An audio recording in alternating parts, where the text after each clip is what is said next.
Pentakosta ketiga. Pentakosta ketiga adalah pencurahan Roh Kudus yang dahsyat di zaman now, melebihi yang terjadi di Azusa Street.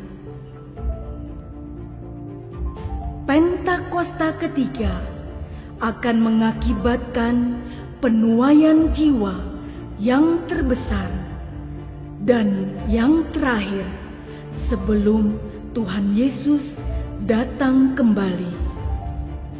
Pentakosta ketiga akan membangkitkan generasi Yeremia, yaitu anak-anak muda yang dipenuhi Roh Kudus, cinta mati-matian kepada Tuhan Yesus, tidak kompromi terhadap dosa, dan akan bergerak untuk memenangkan jiwa. Pentakosta ketiga lahir di Indonesia yang bergerak ke bangsa-bangsa. Gerakan ini dari timur ke barat dan akan kembali ke Yerusalem. Pentakosta ketiga akan memberikan kuasa untuk menyelesaikan amanat agung Tuhan Yesus. Dan setelah itu Tuhan Yesus datang kembali. Amin. Shalom saudara sekalian, dimanapun saudara berada, saya berdoa perlindungan dan hadiratnya memenuhi saudara selalu. Kita akan membahas mengenai apakah boleh orang percaya menghardik setan dan juga sakit penyakit. Lalu apakah ada landasan firman dari kebiasaan yang umumnya orang Pentakosta lakukan ini? Sampai hari ini kita masih mempercayai bahwa Allah masih mau melakukan mujizat di tengah-tengah dunia. Baik itu mujizat kesembuhan, kelepasan dari keterikatan, maupun providensia Tuhan di keseharian hidup kita. 1 Korintus 3 ayat 9 jelas berkata bahwa kita adalah kawan sekerja Allah di dunia ini. Dan Yesus mengutus umatnya untuk memberitakan Injil sembari mengusir setan demi namanya dan mendoakan mereka yang sakit. Di tengah dunia yang dipenuhi oleh sakit penyakit dan banyak kelemahan ini, apa yang dapat umat Tuhan lakukan secara rohani bagi keselamatan negeri kita? Kita berdoa dan menghardik sakit penyakit ini agar Allah berpekara dan mengadakan mujizatnya. Khususnya bagi Indonesia yang sedang dilanda COVID-19. Hal ini dilandasi dan dipagari oleh 4 hal. Yang pertama, teladan Yesus yang melakukan mujizat supernatural. Di dalam perjanjian baru, tercatat ada 7 kali Yesus mengusir setan dalam kitab Matius, Markus, dan Lukas. Dan begitu banyak catatan Yesus menyembuhkan mereka yang sakit, baik secara perorangan maupun secara khalayak ramai. Kalau kita adalah kawan sekerja Yesus dan percaya bahwa kita diberi kuasa oleh Roh Kudus untuk mengusir setan dan menyembuhkan sakit penyakit, maka kita pun akan berlaku demikian. Pengetahuan Alkitab kita akan lebih kuat jika disertai oleh pengalaman iman yang sama. Kita membaca bahwa Yesus sering melakukan kesembuhan. Dia memberikan kuasa yang sama kepada para murid. Seperti di dalam Lukas pasal yang 9 ayat yang pertama. Dikatakan, maka Yesus memanggil ke-12 muridnya, lalu memberikan tenaga dan kuasa kepada mereka untuk menguasai setan-setan dan untuk menyembuhkan penyakit-penyakit. Nah, secara global, umat Pentakosta meyakini bahwa orang percaya di zaman now juga diberikan kuasa untuk menghardik dan menyembuhkan. Gembala sidang kita, Pak Niko, mendapatkan tuntunan untuk melakukan KKR kesembuhan ilahi di dalam dan luar negeri. Tercatat, sudah ada 318 kali KKR yang dilakukan dari tahun 2006 sampai 2019. Dan juga lewat program TV yang disaksikan oleh jutaan orang yang mengalami hadirat Tuhan. Ribuan orang mengalami kesembuhan yang juga disaksikan oleh banyak orang. Itu adalah pengalaman rohani tak terbantahkan yang memperkuat pengetahuan umat tentang karakter Allah yang penuh kasih itu. Kalau kita membaca sejarah kegerakan Pentakosta secara global, maka saudara akan melihat begitu banyak mujizat supernatural yang Tuhan kerjakan lewat hamba-hambanya di berbagai belahan dunia. Itu semua semata-mata karena Allah mengasihi jiwa-jiwa dan Ia ingin semua orang diselamatkan. Yang kedua, otoritas firman Tuhan. Di dalam kehidupan orang percaya, firman Tuhan menjadi dasar dari apa yang kita lakukan sehari-hari. Kalau pertanyaannya adalah, apakah orang percaya boleh menghardik sakit, penyakit, dan setan? Tentu kita melihat dari teks Alkitab bagaimana Yesus dan para rasul melakukannya. Di dalam Lukas pasal yang keempat, ayat yang ke-39, mertua Petrus sakit demam keras. Petrus meminta Yesus untuk datang. Yesus menyembuhkan mertua Petrus dengan cara apa? Yesus menghardik demam itu dan penyakit itu pun meninggalkan dia. Ini yang menjadi dasar bagi orang percaya. Secara spiritual, kita berdoa dan menghardik sakit penyakit seperti yang Yesus lakukan. Di dalam Yohanes pasal ke-14 ayat yang ke-12 juga dikatakan bahwa orang percaya akan melakukan pekerjaan-pekerjaan yang Yesus lakukan. Bahkan pekerjaan yang lebih besar lagi. Pekerjaan ini mencakup mujizat-mujizat yang Yesus lakukan. Karakter kerendahan hati yang dia tunjukkan. Dan kasih yang diberikan kepada orang-orang yang membutuhkan. Inilah yang menjadi dasar bagi orang percaya untuk melangkah dengan iman di atas dasar janji firman Tuhan. Poin yang ketiga, ketaatan kepada pemerintah. Ketika gereja mengajak umatnya untuk berdoa syafaat bagi negeri ini, bukan berarti kita tidak mentaati pemerintah dalam melakukan physical distancing atau memakai masker. Roma 13 jelas mengajarkan bahwa orang percaya diminta untuk taat dan patuh kepada pemerintah sebagai hamba Allah di dunia untuk kebaikan kita. Dalam konteks pandemi COVID-19, maka ketika kita berdoa, menghardik pandemi ini agar cepat selesai pada saat yang bersamaan, kita juga mentaati peraturan pemerintah dalam mematuhi protokol kesehatan. Poin yang keempat, menantikan waktunya Tuhan. Ketika kita berdoa syafaat dan melakukan tindakan iman seperti menghardik hal semacam ini, tidak terlepas dari kedaulatan Tuhan. Iman yang rasional membuat kita terus-menerus berdoa dan berharap hanya kepada Tuhan, sembari mengetahui bahwa jalan manusia bukan jalannya Tuhan. Rancangan manusia bukan rancangannya Tuhan. Contoh, ketika Daud berdoa dan berpuasa demi anaknya yang sakit, sebagai penghakiman Tuhan atas hubungannya yang salah dengan Batsheba, dia melakukannya dengan tidak jemu-jemu. Tetapi ketika Tuhan berkata lain dan anak itu harus mati, maka Daud segera bangkit. Dia makan dan kembali beraktivitas. Apa yang dapat kita pelajari? Orang percaya diminta untuk terus berdoa dengan tidak jemu-jemu. Tetapi jawaban final ada di tangan Tuhan. Rentang waktu ketika kita mulai berdoa sampai adanya jawaban dari Tuhan dapat digunakan sebagai waktu pertobatan dari sisi manusia dan juga waktu untuk mencari hadirat Tuhan. Saudara, apa kesimpulannya? Iman yang rasional bukanlah iman yang buta dan gegabah. Iman yang melibatkan akal budi dan pikiran kita sangat diperlukan dalam meresponi pandemi COVID-19 ini. Kita tetap mempercayai mujizat Allah di tengah bangsa kita. Kita berdoa untuk pemerintah agar diberi hikmat menyelesaikan pandemi ini. Dan kita pun mentaati protokol kesehatan, menjaga jarak, mencuci tangan, dan memakai masker. Saya berdoa agar kita semua mau ambil bagian untuk berdoa dan bersyafaat bagi bangsa Indonesia. Saudara-saudara, untuk penjelasan lebih lengkapnya dari tim teologi kami, jangan lupa buka link yang ada di atas atau scan barcode yang tersedia. Tuhan Yesus memberkati saudara sekalian. Amin.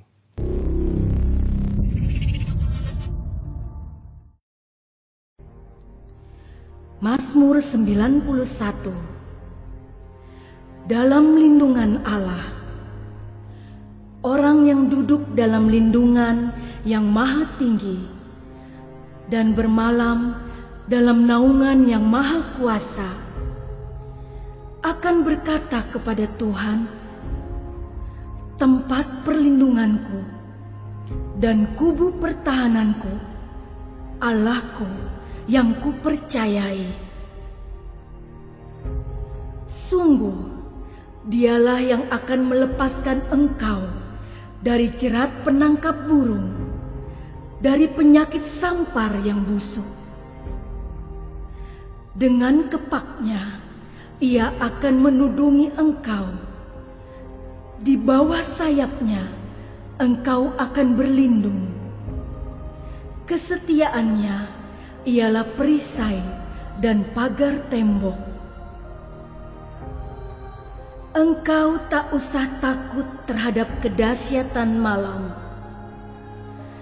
terhadap panah yang terbang di waktu siang, terhadap penyakit sampar yang berjalan di dalam gelap, terhadap penyakit menular yang mengamuk di waktu petang. Walau 1000 orang rebah di sisimu dan 10.000 di sebelah kananmu, tetapi itu tidak akan menimpamu. Engkau hanya menontonnya dengan matamu sendiri dan melihat pembalasan terhadap orang-orang fasik. Sebab Tuhan ialah tempat perlindunganmu. Yang Maha Tinggi telah Kau buat tempat perteduhanmu. Malapetaka tidak akan menimpa kamu, dan tulah tidak akan mendekat kepada kemahmu. Sebab malaikat-malaikatnya akan diperintahkannya kepadamu untuk menjaga engkau di segala jalanmu. Mereka akan menatang engkau di atas tangannya, supaya kakimu jangan terantuk kepada batu. Singa dan ular tedung akan kau langkahi. Engkau akan menginjak anak singa dan ular naga. Sungguh hatinya melekat kepadaku, maka aku akan meluputkannya. Aku akan membentenginya, sebab ia mengenal namaku. Bila ia berseru kepadaku, aku akan menjawab. Aku akan menyertai dia dalam kesesakan. Aku akan meluputkannya dan memuliakannya. Dengan panjang umur akan kukenyangkan dia, dan akan kuperlihatkan kepadanya keselamatan daripadaku. Amin. Shalom Bapak Ibu Saudara yang dikasihi Tuhan. Berjumpa kembali bersama-sama kita ada di ibadah online service GBI Taman Modern. Bersama-sama mari persiapkan hati kita. Kita mau terima sesuatu yang luar biasa dari Tuhan hari ini. Amin. Mari persiapkan hati Bapak Saudara dan bersama-sama kita berdoa. Betapa kami bersyukur bahwa kami punya Allah yang baik. Kami punya Bapa yang luar biasa, Bapa setia yang selalu memelihara hidup kami, Bapa yang tidak pernah meninggalkan kami, Bapa yang memelihara hidup kami dengan sempurna, Bapa yang selalu menyediakan yang terbaik bagi kami. Engkau Tuhan yang setia, dan Engkau membuktikan kesetiaan-Mu dalam hidup kami. Kalau sampai hari ini kami ada, semua karena kebaikan dan anugerah-Mu. Terima kasih Bapa, terima kasih. Betapa besar kasih-Mu dalam hidup kami. Betapa besar kebaikan-Mu yang melimpah bagi kami. Dan sebagai ucapan syukur kami mau bawa hati kami membawa nyanyian kami yang terbaik bagi Raja kami. Ambil alih ibadah kami dari awal pertengahan sampai akhirnya. Kami percaya Engkau yang bertata di atas pujian kami. Dan sementara pujian kami naikkan, kuasa-Mu dinyatakan, Roh Kudus Engkau bekerja. Engkau yang berkarya di tengah-tengah kami umat-Mu.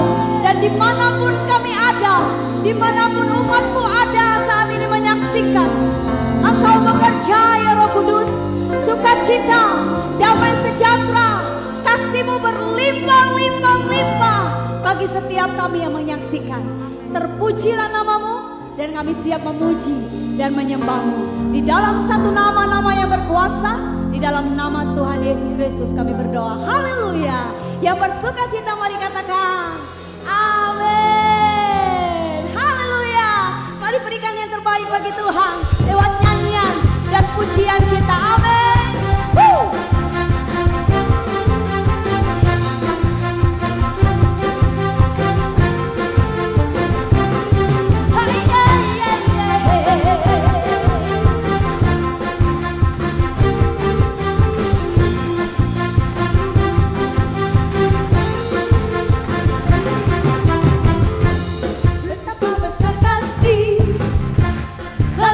Bagi dunia karyamu, kasihmu yang termulia, tiada terserambi besar dan ajaib perbuatanmu. Kau beri hidupmu bagi diriku, tiada yang sepertimu. Kau berkuasa selamanya, ku puji kau selalu. Oh, betapa dalamnya, betapa lebarnya kasih setiamu. Oh, oh, oh, tiada bandingannya, tiada duanya, tiada sepertinya. Yesus Tuhanku, begitu besar kasih-Nya bagi kita. Mari umat Tuhan nyanyikan bersama-sama. Begitu besar kasih telah tercurah bagi dunia, karyamu, kasihmu yang termulia, tiada terselambi besar dan ajaib perbuatanmu. Kau beri hidupmu bagi diriku, tiada yang sepertimu.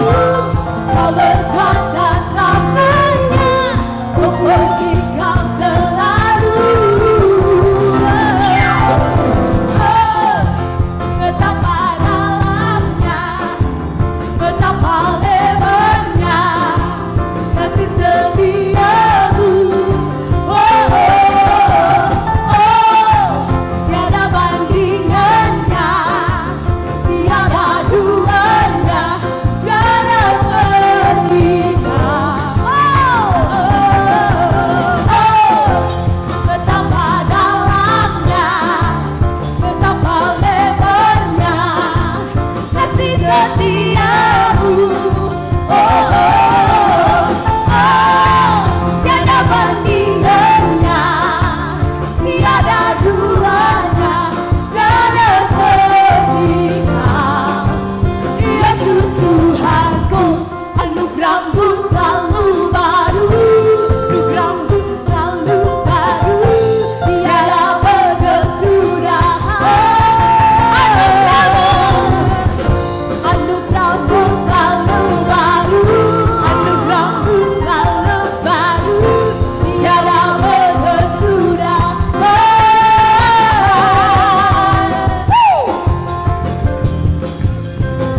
Terima kasih Tuhan Yesus.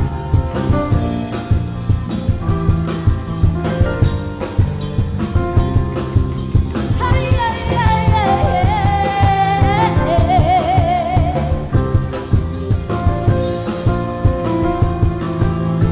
Mari Bapak Ibu Saudaraku bersama katakan.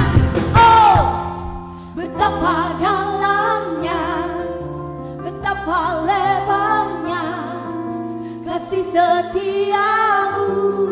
Oh, oh, oh, tiada bandingannya, tiada duanya, tiada seperti Kau, Yesus Tuhanku. Lebih lagi ya. Oh, betapa dalamnya, betapa lebarnya kasih setiamu. Oh,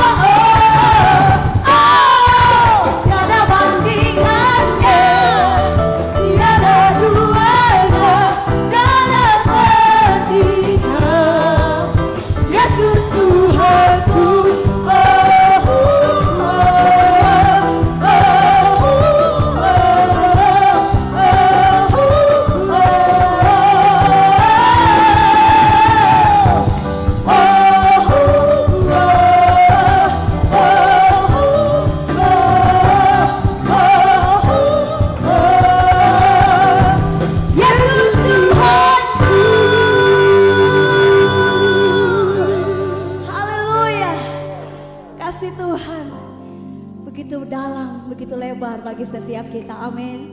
Bapak Ibu Saudara, setiap kita sungguh kita bersyukur karena kita punya Bapa yang baik. Amin. Haleluya. Dia Immanuel. Dia yang selalu bersama kita. Dia yang selalu ada bagi kita.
Bapakku datang dan menyembah. Bapakku datang dan menyembah. Ku nyatakan Kau yang bertata dalam lemah. Kau sempurna, Kau cahaya hidupku.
Dia Allah Immanuel yang selalu ada bagi kita.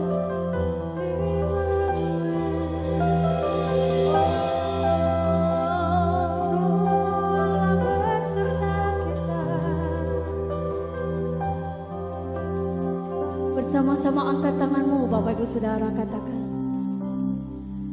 Immanuel, Immanuel, Engkau besertaku.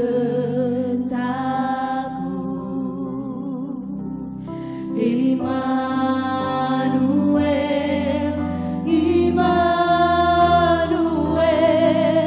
Engkau Allah besertaku. Immanuel,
Engkau yang selalu hadir Tuhan. Terima kasih Yesus, buat kesetiaan-Mu Tuhan. Haleluya.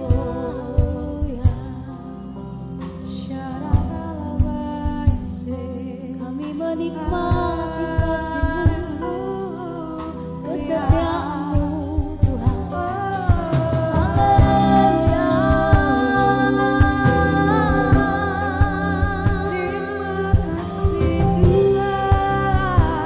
Kebaikan-Mu,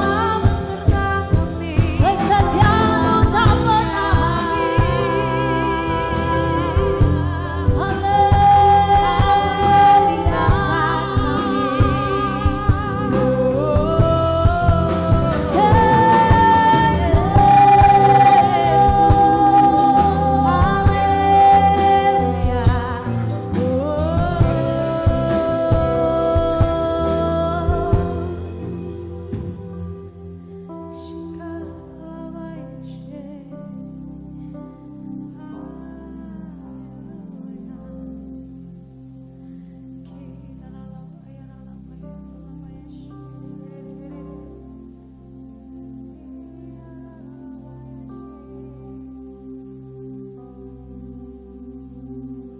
Betapa kami bersyukur Tuhan.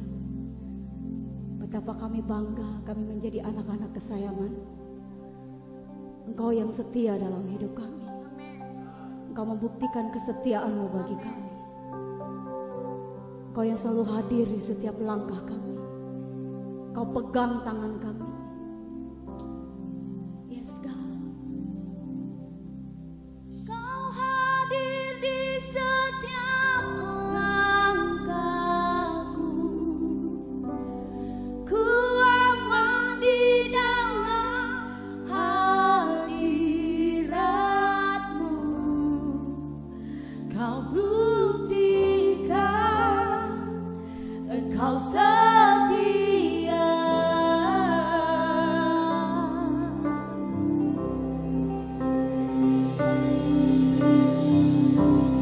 Kan ku angkat tinggi tanganku, tandaku berserah kepadamu. Selamanya Engkau setia.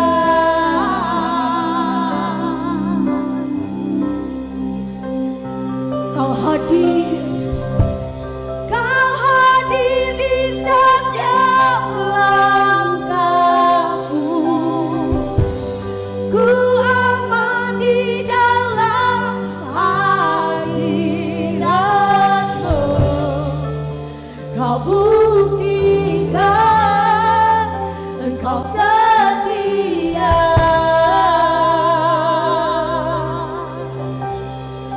Bersama-sama angkat kedua tanganmu, katakan, kan ku angkat tinggi tanganku, tandaku berserah kepadamu. Selamanya Engkau setia. Kau hadir Tuhan. Kau hadir di setiap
Kau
Tidak ada satu kuasa apapun yang mampu memisahkan kami dari kasih Kristus. Tidak ada satu kuasa apapun yang mampu merebut kami dari tangan Bapa. Kami aman di tangan-Mu Tuhan. Kami aman dalam lindungan Tuhan. Yes God. Dimanapun Bapak Ibu Saudara Engkau ada hari ini, betapa Tuhan sangat mengasihi Engkau dan saya. Dia Bapa yang tidak pernah tinggalkan engkau dan saya. Dia Bapa yang setia. Amin. Dimanapun Bapak Ibu Saudara saat ini, Tuhan ada bagi engkau dan saya. Dia ada bagi engkau untuk menyembuhkan engkau. Dia ada bagimu untuk memberikan pemulihan. Dia ada bagimu untuk memberikan kekuatan. Dia ada bagimu untuk memberikan jawaban. Mari bersama-sama Bapak Ibu Saudaraku, engkau yang merasakan kebaikan Tuhan, angkat tanganmu dan naikkan syukur bagi Tuhan. Katakan Bapa engkau baik.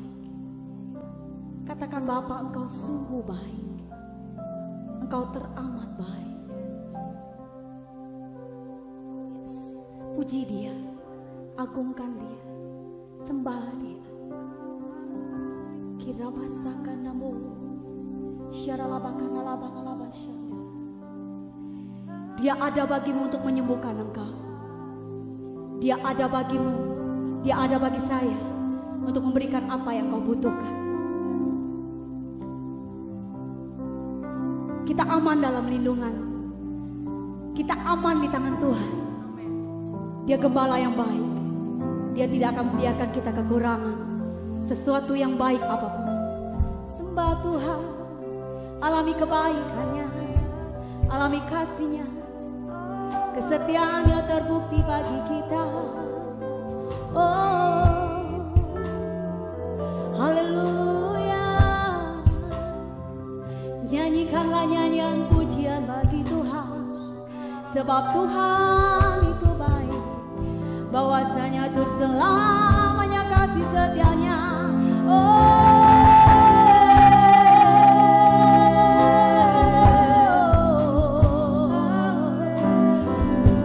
sangat mengasihi engkau. Dia cinta kita, Dia sayangi kita. Haleluya.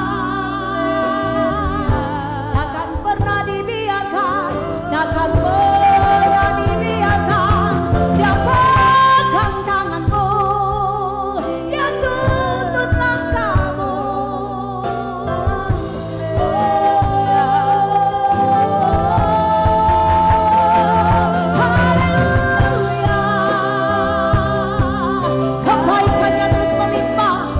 Kebaikannya terus melimpah, kebaikannya dilimpahkan.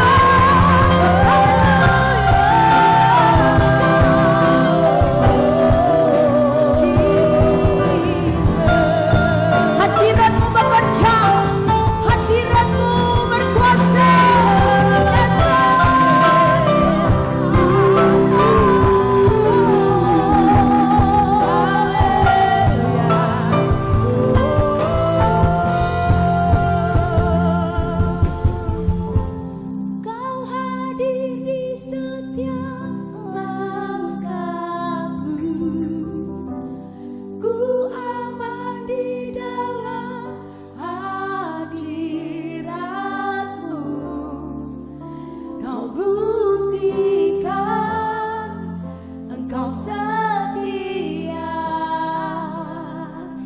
Kesetiaan Tuhan, mari angkat tanganmu bersama. Kan ku angkat tinggi tanganku, tandaku berserah kepadamu. Selamanya Engkau setia.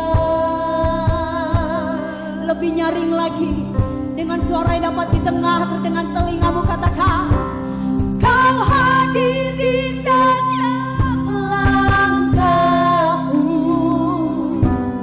Ku aman di dalam hadiratmu.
Shalom Bapak Ibu. Tanpa terasa kita memasuki bulan November. Berarti tinggal hitung hari, 60 hari kita akan memasuki tahun yang baru 2021. Selama bulan Oktober memasuki November, saya selalu ingin bertanya kepada Tuhan, Tuhan, tuntunlah hari-hari ke depan ini. Dan Tuhan memberikan Yeskil 47 untuk kita pelajari bersama pada bulan November ini. Nabi Yeskil menerima penglihatan di Yeskil 47. Firman-Nya sedemikian. Kemudian ia membawa aku kembali ke pintu bait suci, dan sungguh ada air keluar dari bawah ambang pintu bait suci itu dan mengalir menuju timur, sebab bait suci juga menghadap ke timur. Dan air itu mengalir dari bawah bagian samping kanan dari bait suci itu, sebelah selatan mezbah. Ayat berikutnya, lalu diiringnya aku keluar melalui pintu gerbang utara, dan di bawahnya aku berkeliling dari luar menuju pintu gerbang luar yang menghadap ke timur. Sungguh air itu membual dari sebelah selatan. Ayat berikutnya, sedang orang itu pergi ke arah timur dan memegang tali pengukur di tangannya. Ia mengukur 1000 hasta dan menyuruh aku masuk ke dalam air itu. Maka dalamnya sampai di pergelangan kaki. Ayat berikutnya, ia mengukur 1000 hasta lagi dan menyuruh aku masuk sekali lagi ke dalam air itu. Sekarang sudah sampai di lutut. Kemudian ia mengukur 1000 hasta lagi dan menyuruh aku ketiga kalinya masuk ke dalam air itu, sehingga sudah sampai di pinggang. Ayat berikutnya, sekali lagi ia mengukur 1000 hasta lagi.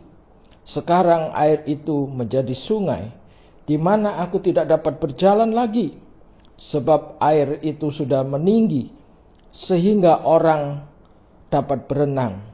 Suatu sungai yang tidak dapat diseberangi lagi.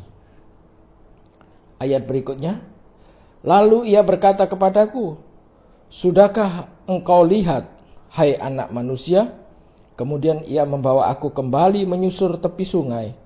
Ayat berikutnya, dalam perjalanan pulang, sungguh sepanjang tepi sungai itu ada amat banyak pohon di sebelah sini dan di sebelah sana. Mari kita berdoa sejenak. Tuhan, berkati firman-Mu, berkati inspirasi yang datang daripada-Mu, supaya kami semua mendapat kekuatan, mendapat tuntunan untuk melangkah dalam kehidupan kami. Terima kasih Tuhan, kami menyerahkan hati, roh, jiwa, dan tubuh kami ke dalam tangan-Mu, dan Roh Kudus, kami mohon Roh Kudus mengajar kehidupan kami melalui penjelasan firman-Mu. Di dalam nama Tuhan Yesus Kristus. Amin. Bapak Ibu, penglihatan ini dilihat Nabi Yeskil ketika Nabi Yeskil memperhatikan kesulitan daripada bangsanya. Nabi Yeskil sedang memikirkan kapan bangsanya akan keluar dari kesulitan dan lain-lain. Kapan ada pemulihan, itu yang ada dalam pemikiran Nabi Yeskil. Tetapi Nabi Yeskil diperlihatkan Tuhan penglihatan seperti yang kita baca tadi.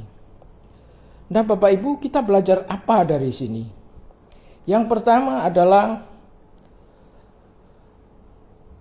Nabi Yeskil diminta untuk memasuki ke dalam air, mulai pergelangan kaki, tingginya kemudian sampai ke lutut, sampai ke pinggang, dan sampai ke dada mungkin, dan sampai Nabi Yeskil mengatakan tidak bisa menyeberangi lagi.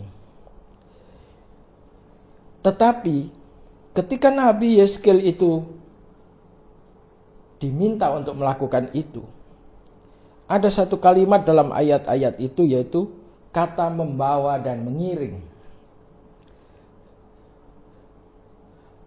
pada ayat yang pertama, Yeskil 47.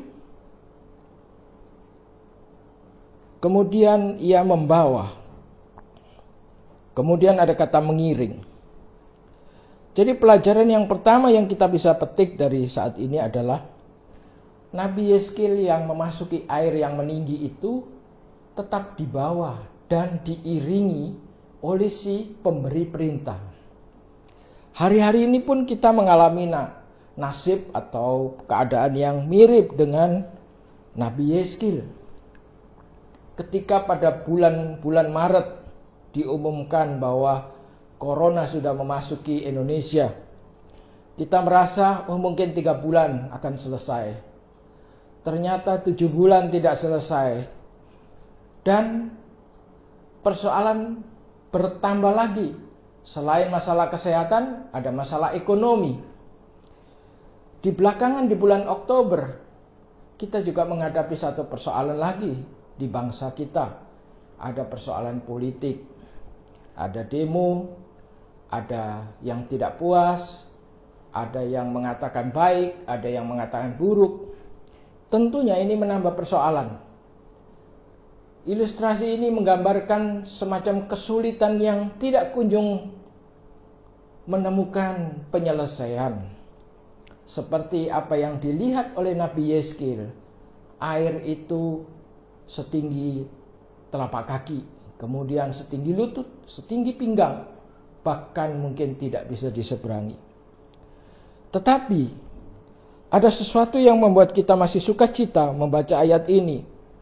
Ketika keadaan itu dialami oleh Nabi Yeskil, Nabi Yeskil ada menyadari ada yang membawa dia dan ada yang mengiringi dia. Artinya Bapak Ibu, dunia ini pasti akan mengalami kesulitan yang lebih lagi. Walaupun teknologi ditemukan, walaupun keadaan sepertinya membaik, tetapi kesulitan tidak akan menjadi berkurang dalam kehidupan manusia. Itu terjadi di dunia, terjadi di Indonesia, maupun dalam kehidupan pribadi kita. Tetapi bersukacitalah karena di dalam ayat-ayat ini memberitahukan kepada kita secara implisit bahwa tingkat kesulitan hidup yang kita alami tetap ada penyertaan daripada Tuhan. Jadi Bapak Ibu, ini pelajaran yang pertama yang kita harus tahu. Keadaan apapun yang hari-hari ini kita hadapi, kesulitan yang kita sedang lihat, sepertinya tidak ada penyelesaian, tetapi Tuhan tetap mengiringi. Maka mari kita seperti Nabi Yeskil, ketika diminta, pijakkan 1000 hasta lagi, airnya mulai meninggi. Pijakkan 1000 hasta lagi, airnya mulai meninggi. Tetapi Nabi Yeskil tahu bahwa siapa yang menyuruh, dialah yang mengiringi. Kita pun memasuki tahun 2020 tidak serta-merta tahu apa yang akan terjadi sesungguhnya. Tetapi kita mengikuti perintah Tuhan terus. Ayo doa puasa. Ternyata ada kejadian-kejadian yang kita sendiri tidak membayangkan sebelumnya. Tetapi kalau kita ada sampai saat ini, percaya bahwa yang menyuruh kita memasuki tahun 2020 ini sedang menyertai dan mengiringi kita dalam perjalanan kita seperti Nabi Yeskil. Jadi yang pertama adalah pelajaran yang saya ringkas dari kisah ini. Yang pertama adalah tingkat kesulitan hidup yang kita alami diimbangi dengan penyertaan dan pengiringan Tuhan di dalam kehidupan orang percaya. Bapak Ibu, mari kita merasa optimis dengan ini semua. Mari kita merasa bahagia. Mari kita merasa berbesar hati. Mari kita optimis karena ada yang mengiringi kita.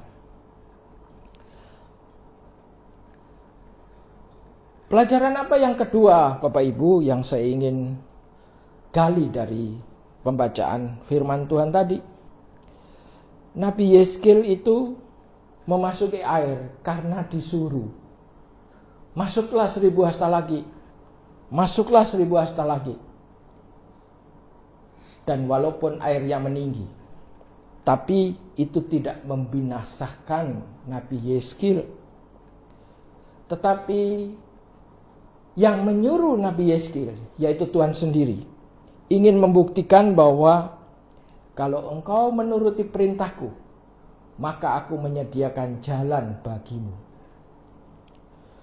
Di sini ada satu pelajaran, yaitu di dalam hidup ini Tuhan mengajarkan kita tidak diam, tetapi bergerak menurut perintahnya. Di sisi yang lain, Tuhan bekerja dengan kuat kuasanya untuk menolong setiap orang yang percaya. Di akhir perikop tadi dikatakan bahwa Nabi Yeskil tidak bisa berenang lagi, tetapi Nabi Yeskil dibawa untuk menyusuri sungai dan menyaksikan betapa indahnya pohon-pohon di pinggir-pinggir sungai itu. Bapak Ibu, sebagai anak Tuhan, ada pelajaran dari pelajaran ini. Yang pertama adalah mari kita proaktif. Proaktif adalah bagian daripada kita untuk mensyukuri setiap talenta yang Tuhan berikan kepada kita. Tetapi di sisi yang lain, kita juga perlu berserah kepada Tuhan ketika memang itu porsinya daripada Tuhan. Di Jepang itu ada namanya seni bela diri yang tidak kita kenal secara umum. Karena itu orang Jepang mengajarkan secara turun-temurun yang disebut dengan aite mate, bela diri aite mate. Apa itu aite mate? Ternyata orang Jepang yang sering dilanda tsunami itu secara turun-menurun diajarkan bagaimana menjadi seperti mayat hidup ketika air bah itu datang. Karena dengan begitu, orang Jepang yakin bahwa dia tidak kehabisan tenaga dan dia akan bisa mempunyai kesempatan untuk selamat ketika sampai di tempat yang lebih tinggi. Jadi Bapak Ibu, pelajaran yang kedua dari kitab Yeskil ini adalah proaktif kita sebagai orang pilihan Tuhan diimbangi dengan penyerahan sepenuhnya kepada Tuhan. Jadi menyerah sepenuhnya kepada Tuhan bukan berarti tidak berbuat sesuatu. Maka teori orang komunis perlu dibantah dengan kisah ini. Kenapa? Orang komunis mengatakan, kamu jangan menjadi orang yang beragama, karena itu akan membuat kamu menjadi orang pasif, yang tidak mau berusaha dan malas, karena mengandalkan Tuhan. Tetapi pelajaran dari Nabi Yeskil mengatakan, sebagai orang yang percaya kepada Tuhan, kita harus tetap bergerak, menuruti perintah Tuhan, sambil mengandalkan. Jadi tetap proaktif. Tetapi andalkan Tuhan, jalankan firman Tuhan, dan kita akan menemukan jalannya. Maka di saat pandemi seperti ini, bukan berarti kalau gembala sidang mengatakan, engkau bersembunyi, kau tidak berbuat apa-apa. Bukan. Mari kita gali apa yang Tuhan berikan kepada kita untuk menjadi alat Tuhan dalam menolong kehidupan kita. Contoh Musa. Ketika Musa diperintahkan menghadap Firaun, Musa mengatakan, aku tidak pandai bicara. Dan aku tidak punya senjata untuk bisa ke sana. Tetapi Tuhan mengatakan kepada Musa, apa yang engkau pegang? Tongkat.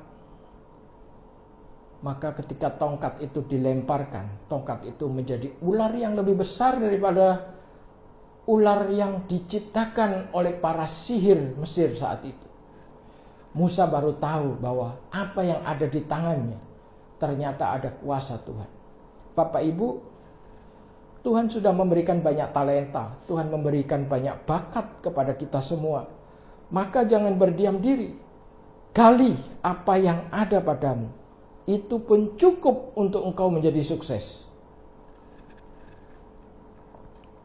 Jadi kalau kita cari sesuatu yang tidak ada pada kita, Kadang-kadang kita frustrasi, apa iya aku bisa? Tetapi kalau kita tahu bahwa apapun yang ada pada kita, Tuhan sudah berikan, itu bisa menolong kita untuk memenangkan dalam kesulitan ini.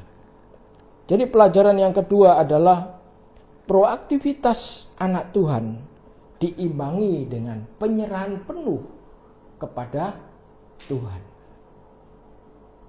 Jadi yang pertama tadi pelajarannya, saya ulang, adalah tingkat kesulitan hidup diimbangi dengan penyertaan Tuhan. Pelajaran yang kedua, proaktivitas anak Tuhan juga diimbangi dengan menyerahkan diri sepenuhnya kepada Tuhan. Nah, Bapak Ibu, pelajaran yang ketiga dari kita Nabi Yeskil ini adalah setelah ditunjukkan dari tempat-tempat yang perlu dilihat oleh Nabi Yeskil itu, akhirnya Nabi Yeskil dibawa untuk menyusuri sungai, untuk melihat pohon-pohonan di tepi sungai. Artinya perjalanan kita itu selalu merupakan destiny daripada Tuhan. Kita berjalan kemana? Ini adalah destiny Tuhan. Kita memasuki tahun 2020. Ini pun ada dalam rencana Tuhan. Sudahkah kita lihat gambar itu sekarang ini? Bapak Ibu, saya juga sedang belajar untuk melihat apa destinimu Tuhan melewati segala macam peristiwa ini, segala macam peristiwa kehidupan ini. Saya ambil contoh kisah Nabi Yunus.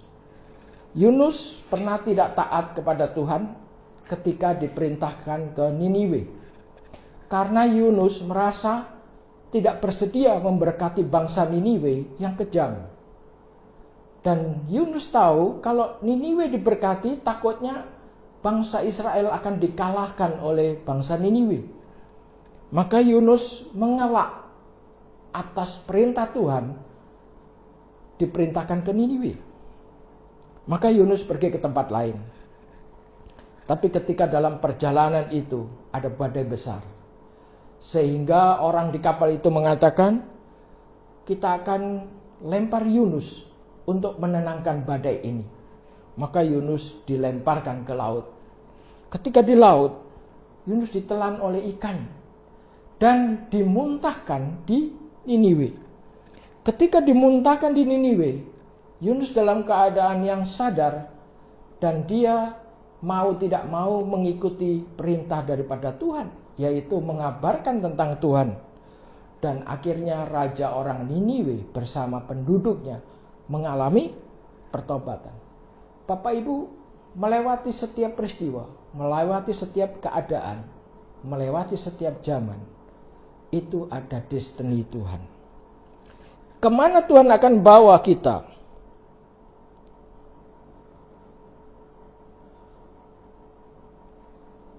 Kemana Tuhan akan bawa kita? Yang pertama adalah kita dibawa ke dalam rencana besar Tuhan. Maka setiap peristiwa yang kita lewati, jangan lupakan bertanya kepada Tuhan, Tuhan, gambar besar apa yang sedang terjadi dalam kehidupanku? Maka jangan fokus kepada keadaan kita yang sekarang, tetapi mari kita lihat gambar besar destiny Tuhan dalam kehidupan kita. Yang kedua, Tuhan pasti membawa Nabi Yunus bukan sebagai nabi yang hanya dikenal di tanah airnya Israel, tetapi Yunus dibawa untuk menjadi dikenal oleh orang Niniwe juga. Bapak Ibu, setiap peristiwa kehidupan kita itu Tuhan ingin membawa hidup kita menjadi lebih impact, lebih memberi dampak lagi.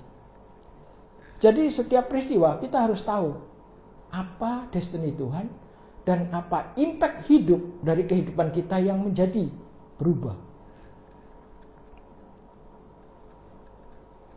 Dan karena Yunus memberi dampak, maka Yunus saya bisa katakan menjadi lebih bernilai di mata Tuhan setelah dia menjalankan perintah daripada Tuhan.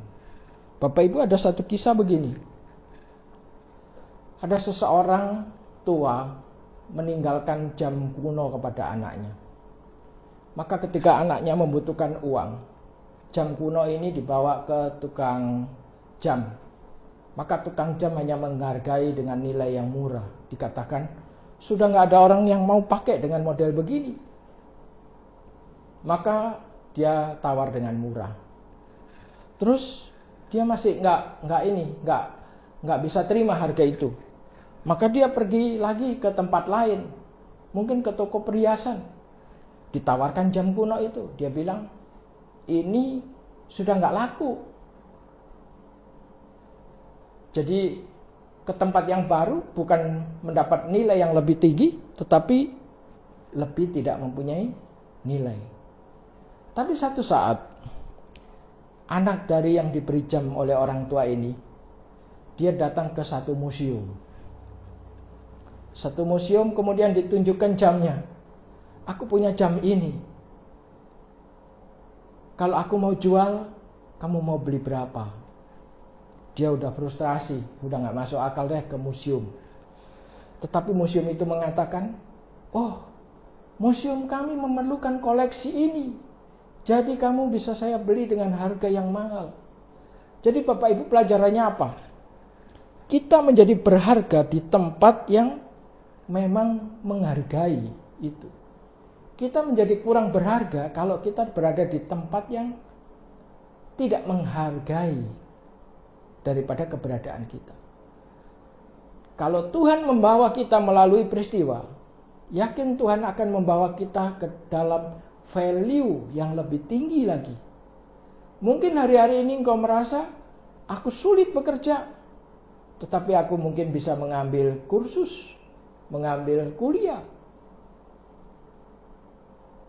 Setelah pandemi, kita bisa menjadi orang yang value-nya lebih daripada sebelum pandemi. Jadi Tuhan membawa kita ke dalam destiny-nya. Yang kedua, Tuhan membawa kita untuk menjadi lebih bertambah lagi. Dan yang ketiga, Tuhan membawa kita untuk menjadi orang yang lebih bernilai. Saya ingin berkisah Bapak Ibu, sekitar tahun 90 saya menikah. Kemudian saya bekerja di Surabaya. Saya bekerja di Surabaya kebetulan di perusahaan yang cukup besar, tetapi belum memberikan satu kepuasan dalam kehidupan ini untuk saya menjadi hidup dalam rumah tangga. Sampai satu saat saya pikir saya mungkin perlu mencari tantangan baru. Kemudian saya datang ke pemilik perusahaan. Pemilik perusahaan itu saya tanya, ada nggak perusahaan yang di Jakarta? Kalau boleh saya kerja di Jakarta saja, walaupun mungkin perusahaannya lebih kecil daripada yang di Surabaya, tetapi mungkin di Jakarta saya bisa lebih maju. Kemudian dia bilang, ini perusahaan yang di Jakarta lebih kecil dan mungkin ya tidak terlalu bagus sebetulnya, tapi terserah kalau mau pindah.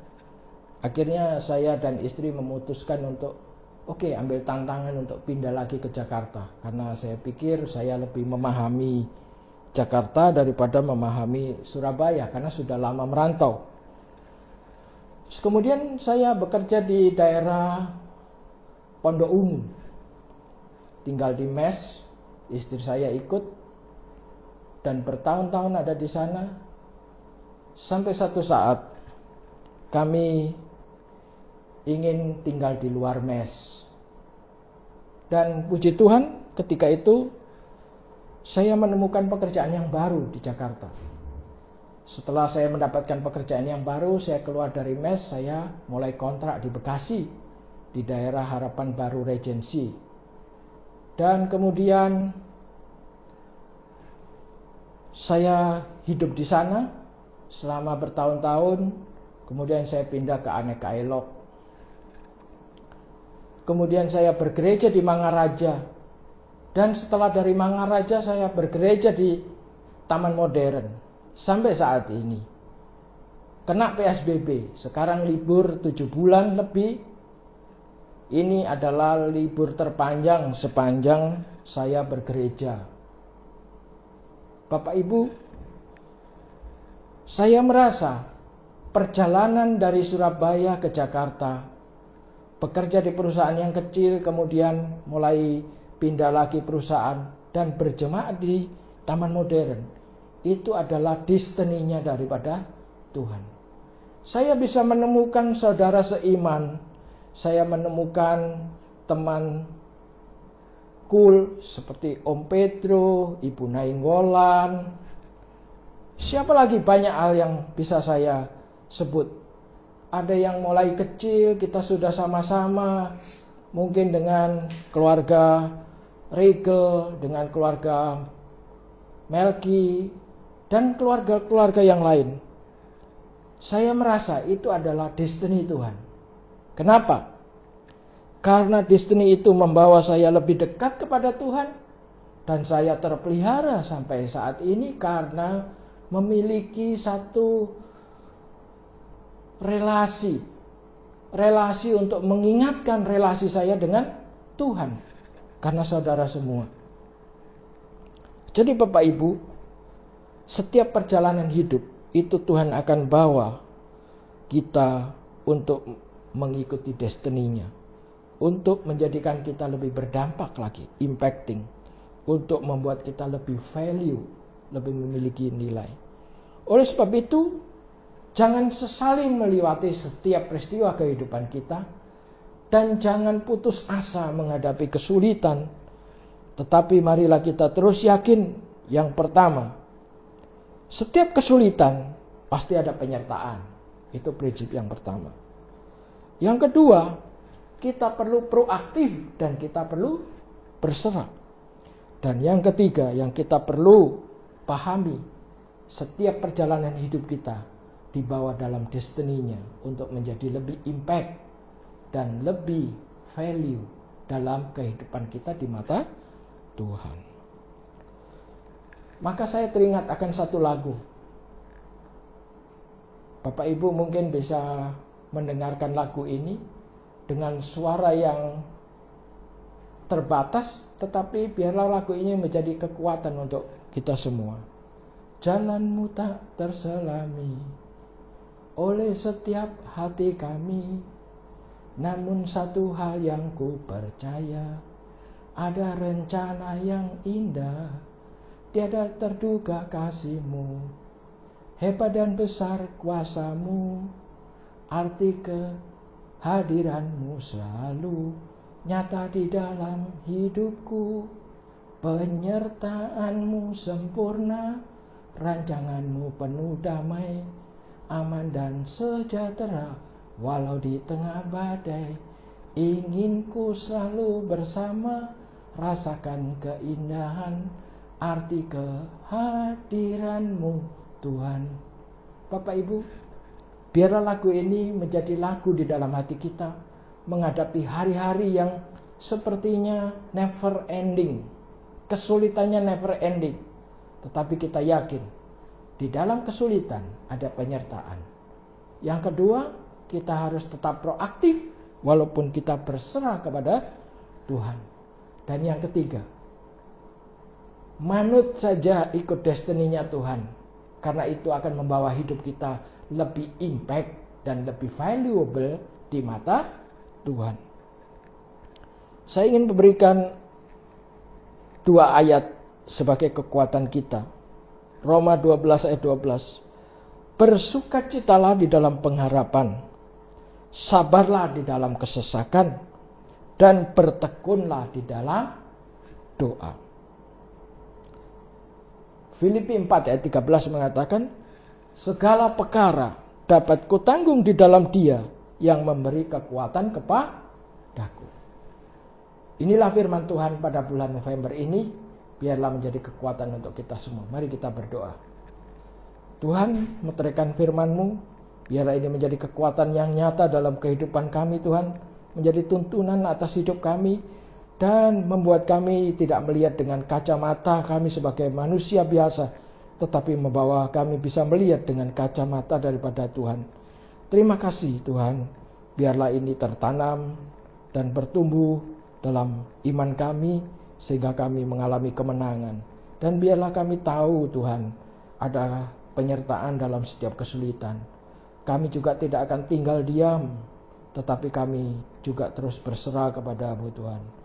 Dan biarlah Tuhan kami tahu kalau Engkau izinkan segala sesuatu terjadi, Engkau bawa hidup kami menjadi lebih berdampak dan lebih bernilai lagi di mata-Mu Tuhan.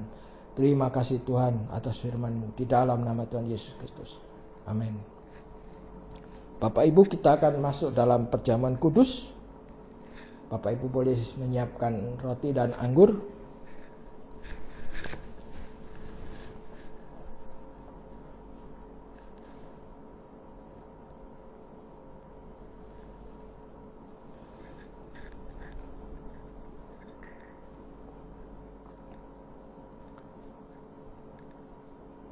Mari kita berdoa sejenak untuk roti dan anggur yang ada di hadapan kita.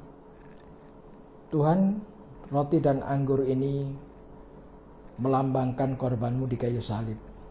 Kami percaya Tuhan, walaupun ini roti dan anggur biasa, tetapi ada persekutuan dengan tubuh dan darah-Mu.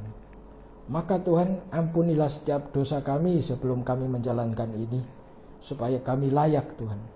Dan kami percaya Tuhan, ada mujizat-Mu yang besar dalam setiap sakramen yang kami lakukan, karena ada persekutuan dengan tubuh dan darah Tuhan Yesus Kristus. Terima kasih Tuhan, kami percaya akan hal itu di dalam nama Tuhan Yesus. Bapak Ibu, mari kita angkat roti di tangan kanan. Saya bacakan firman Tuhan. Sebab apa yang telah kuteruskan kepadamu telah kuterima dari Tuhan, yaitu bahwa Tuhan Yesus pada malam waktu ia diserahkan mengambil roti, dan sudah itu ia mengucap syukur atasnya, ia memecah-mecahkannya dan berkata, inilah tubuhku yang diserahkan bagi kamu, perbuatlah ini menjadi peringatan akan aku. Marilah kita beriman ada persekutuan dengan tubuh Tuhan Yesus Kristus. Mari kita makan sama-sama di dalam nama Tuhan Yesus Kristus.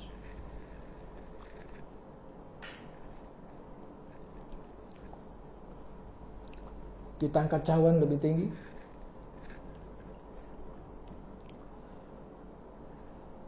Demikian firman Tuhan. Demikian juga yang mengambil cawan sudah makan lalu berkata, cawan ini adalah perjanjian baru yang dimeteraikan oleh darahku. Perbuatlah ini setiap kali menjadi peringatan akan aku. Marilah kita beriman ada persekutuan dengan darah Tuhan Yesus Kristus. Di dalam nama Tuhan Yesus, mari kita minum bersama-sama.